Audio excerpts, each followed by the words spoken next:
یہ جو بھی چندہ ہے یہ نہ میری جیب میں جاتا ہے نہ کسی ذمہ دار کی جیبوں کے لیے یہ نہیں ہو رہے چندے کہ ہم لوگ اس کو کھائیں گے پئیں گے.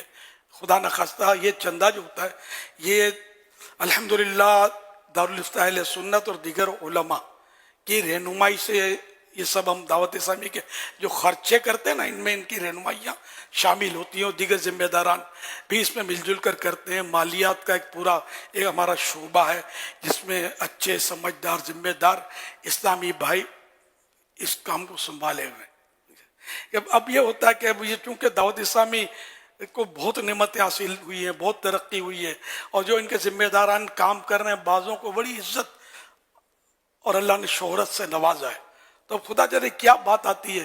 تو میں اپنی بات کروں شروع سے کہ جب یعنی کہ یہ شورا وغیرہ نہیں تھی نا تو یہ ایک کوالٹی ہوتی ہے. کچھ لوگ ایسے ہوتے ہیں جو اس طرح کی باتیں کرتے ہیں.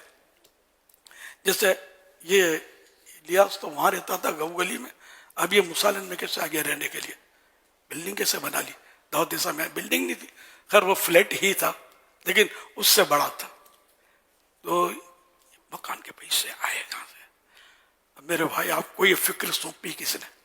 کس کی فکر کرو, فکر کرو, ٹینشن فری رہو یار.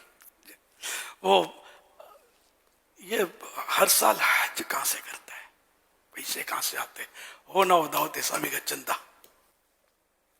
یہ اس کی وضاحتیں میں نے پہلے کی بھی ہیں کہ الحمدللہ کبھی بھی میں نے دعوت اسلامی کا ایک روپیہ بھی اپنی ذات پر اس طرح یعنی کہ خرچ نہیں کیا جس طرح یہ لوگ بتاتے ہیں.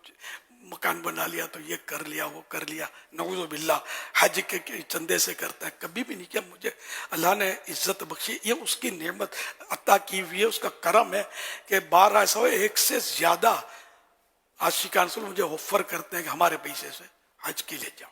اسی طرح عمرے میں بھی یہی ہو رہا ہے, ہمارے پیسے کے لیے تو کوئی بولتا ہے ہمارے پیسے سے جاؤ. الحمدللہ ثم الحمدللہ اس طرح بھی ہوتا ہے. تو ایسا نہیں ہے کہ میں دعوت اسلامی کے چندے سے جاؤں. ثواب کے لیے یہ کام شروع کیا ہے, ثواب کے لیے کام ہو رہا ہے. میں دعوت اسلامی کے چندے سے حج کروں گا تو ثواب ملے گا, گناہ ملے گا.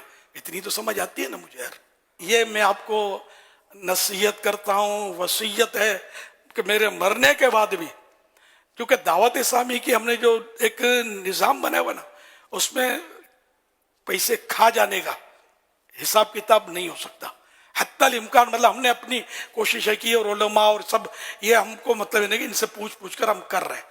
تو اس طرح مطلب یہ کہ میری موجودگی میں بھی کسی کی باتوں میں آنا نہیں, چاہے اس کے ساتھ کتنے بھی ٹائٹل لگے ہوں. کوئی کہ میں تو بچپن سے دعوت اسلامی میں ہوں,